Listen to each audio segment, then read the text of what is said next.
అల్లూరు సీతారామరాజు జిల్లా దేవీపట్నంలో మంత్రి కందుల దుర్గేష్ పర్యటించారు. అక్కడ పాపికొండలో విహారయాత్రకు వెళ్లి వచ్చిన పర్యాటకులతో ముచ్చటించారు. టూరిజం బోర్డు సిబ్బంది తీసుకుంటున్న జాగ్రత్తలపై మంత్రి ఆరా తీశారు. సిబ్బంది గత అనుభవాలను దృష్టిలో పెట్టుకుని భద్రతా ఏర్పాట్లు చేయాలని సూచించారు.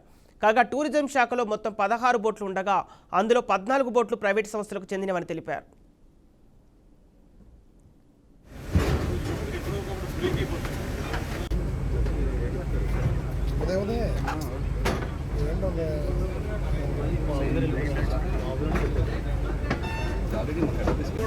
కూర్చోడానికి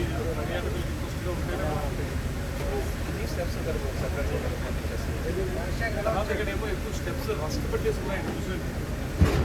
ఎప్పుడో ఒకప్పుడు బ్రేక్ అయిపోతాయి.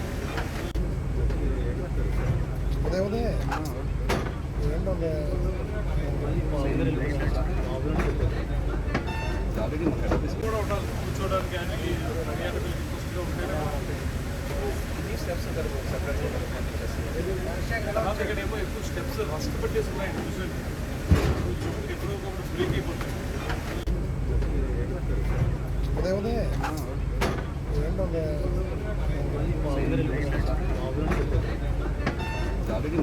కూడా ఉండాలి కూర్చోడానికి పర్యాటకులకి దృష్టిలో ఉంటేనే ఇక్కడేమో ఎక్కువ స్టెప్స్ రస్ట్ పెట్టేసుకున్నాయి.